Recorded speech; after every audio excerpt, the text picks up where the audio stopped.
Project మీద న్యాయ విచారణ, స్టీల్ ప్లాంట్ ప్రైవేటీకరణ జరగదు. కేంద్ర మాజీ మంత్రి చింతామోహన్. పోలవరం ప్రాజెక్టు మీద న్యాయ విచారణ, స్టీల్ ప్లాంట్ ప్రైవేటీకరణ జరగదు. కేంద్ర మాజీ మంత్రి చింతామోహన్. రాష్ట్రంలో నిర్మాణంలో ఉన్న పోలవరం ప్రాజెక్టు మీద న్యాయ విచారణ చేయాలి అని కేంద్ర మాజీ మంత్రి చింతామోహన్ పేర్కొన్నారు. విశాఖపట్నం డాబా గార్డెన్స్ లో విజిఎఫ్ ప్రెస్ క్లబ్ లో ఆయన బుధవారం మీడియాతో మాట్లాడారు. పోలవరం ప్రాజెక్టు 40 ఏళ్ల క్రితం సీఎం అంజయ్య హయాంలో శంకుస్థాపన జరిగింది. కాగా 2004 నుంచి పనులు వేగవంతం అయ్యాయి అని గుర్తు చేశారు. అప్పటి సీఎం వైఎస్ఆర్ హయాంలో పోలవరం కుడి ఎడమ కాల్వ నిర్మాణంలో ఎన్ని కోట్లు ఖర్చు చేశారు, రోషయ్య హయాంలో ఖర్చు చేయలేదన్నారు. తర్వాత సీఎం కిరణ్ కుమార్ రెడ్డి హయాంలో ఎవరికి కాంట్రాక్టులు ఇచ్చారు అని ప్రశ్నించారు. చంద్రబాబు నాయుడు హయాంలో 2014 నుంచి 19 వరకు ఎంత ఖర్చు చేశారు, సీఎం జగన్ హయాంలో ఎంత ఖర్చు చేశారు. తెలంగాణ కాళేశ్వరం ప్రాజెక్టు మీద విచారణ చేపట్టారు. పోలవరం ప్రాజెక్టు మీద ఇప్పటి వరకు ఎంత ఖర్చు చేశారని ప్రశ్నించారు.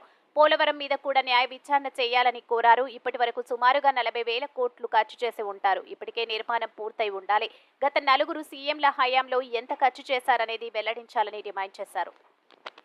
ఏదైనా కానీ ఎన్ని వేల కోట్లు ఖర్చు పెట్టాడు పోలవరం ప్రాజెక్టు పైన రాజశేఖర్ రెడ్డి ముఖ్యమంత్రిగా ఉన్నప్పుడు ఎన్ని వేల కోట్ల రూపాయలు పోలవరం పైన ఖర్చు పెట్టాడు. రెండవది, రోసయ్య నేను అనుకోవటం లేదు ఖర్చు పెట్టాడని.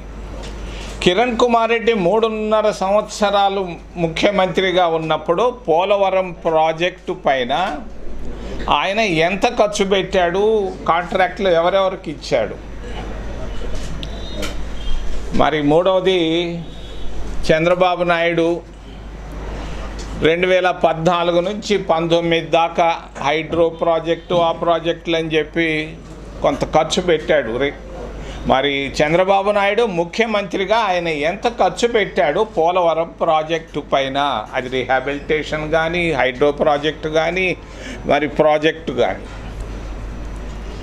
చివరిది జగన్మోహన్ రెడ్డి 2019 నుంచి 24 దాకా 5 సంవత్సరాలు ముఖ్యమంత్రిగా ఉన్నాడు.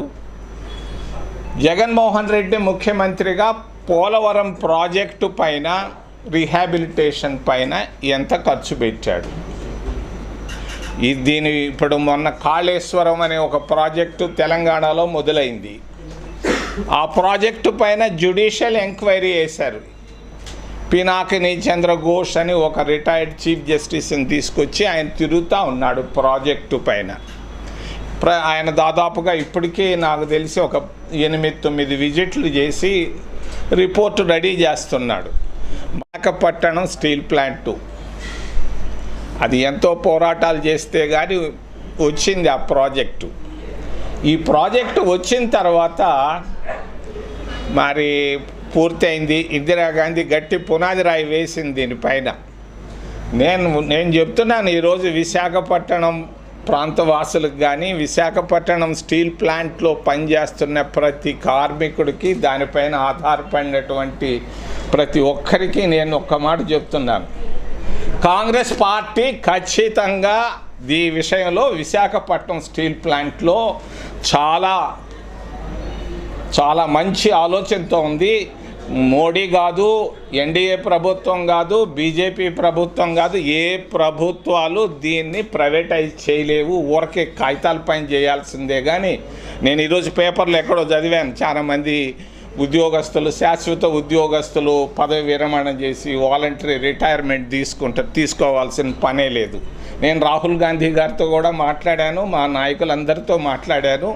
ఈ ప్రాజెక్టు ప్రైవేటైజ్ ఎట్టి పరిస్థితుల్లో కాదు. ఇంకొక 100-200 సంవత్సరాల్లో దీన్ని కాంగ్రెస్ పార్టీ మేము దీన్ని బాధ్యత తీసుకుంటున్నాం. మోడీ కాదు, ఎవరైనా కానీ ఏమీ చేయలేరని తెలియజేస్తూ ఏదైనా ప్రశ్నలు ఉంటే అడగమని దయచేసి చేతులెత్తి ప్రార్థిస్తున్నాను.